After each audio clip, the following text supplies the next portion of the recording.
J'ai reçu les enfants du mouvement CVAV de la paroisse de Gounguin. Et moi-même ayant été une ancienne CVAV, une responsable de quartier, de paroisse, de diocèse et nationale, c'est un énorme plaisir pour moi aujourd'hui que les enfants viennent chez moi pour se ressourcer. Ils sont venus parce que j'ai un musée privé qui parle de tradition. Et quand on allie tradition et religion, on ne peut que tirer des choses très bonnes, non seulement dans l'éducation de nos enfants et dans leur parcours. Alors, ça a été effectivement un plaisir parce que ça a permis aux jeunes de découvrir un peu, non seulement le musée de la femme, mais aussi de connaître l'histoire du Mogo. Quand tu ne sais pas d'où tu viens, c'est difficile de savoir où tu vas. Et comme ils sont venus à la source, ils se sont inspirés non seulement de ma petite personne, mais également de la maman qui est encore en vie, qui a été une femme qui est du moins une femme très pieuse, qui a fait sa catéchèse de Kolongese à Zignaré. Elle va pour la catéchèse à pied, ça fait quelque chose de 4-5 km. Elle l'a fait pendant 4 ans. Elle a été baptisée, ça fait 31 ans cette année. Et vraiment, c'est un bon témoignage de vie pour nous. Et les enfants se sont très bien amusés. Ils ont été très, très contents parce qu'on a également partagé un repas en commun. Repas traditionnel. Nous n'avons pas mangé dans des assiettes. Nous avons mangé dans des écuelles. Nous avons mangé dans des plats en terre. Et nous avons mangé en groupe, pas individuellement, parce qu'on a besoin de cette cohésion-là, de ce frottement entre nous pour pouvoir avoir un peu d'humanisme les uns pour les autres.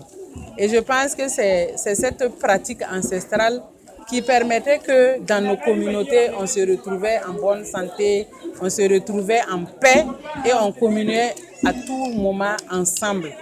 Et les enfants, ce soir, à la fin de cette visite, je vois que tout le monde a le sourire au visage. Ça veut dire que la journée s'est très bien passée. Et tout ce que je demande, c'est qu'ils continuent dans cette lancée. Parce qu'en alliant tradition et religion, ce que les autres nous ont apporté, en plus de ce que nous avons, de par nos ancêtres, c'est un alliage qui est très fort. Et c'est ça qui va nous permettre de continuer dans le vivre ensemble, dans le vivre ensemble. Et j'insiste dans le vivre ensemble parce qu'aujourd'hui, notre pays a mal dans sa sécurité et dans son vivre ensemble. Et que des jeunes décident de vivre ensemble une journée, ne serait-ce qu'une journée, c'est déjà quelque chose. Parce que je sais que les amitiés qui se sont tissées ici ne vont pas s'arrêter là. Et il y en a qui ont dit, ah maman, nous on veut encore revenir. Ma porte est ouverte, mon cœur est ouvert, mes bras sont ouverts pour vous. Donc, c'est mon combat et c'est un grand plaisir pour moi de continuer ce combat-là. Il y a eu un fait marquant dans cette journée parce que nous avons reçu la visite de Madame Béatrice Damiba, ancienne ministre de la Culture, ancienne ambassadrice du Burkina auprès du Saint-Siège. Et en plus de ça, elle a été présidente du Conseil supérieur de la communication. Et ce sont nos aînés qui nous ont ouvert la voie. Elles nous ont appris à vivre ensemble. Et nous aussi, en tant que transmettrices, nous transmettons aujourd'hui. Et le grand fait marquant, c'est qu'elle a apporté un objet très important pour le musée.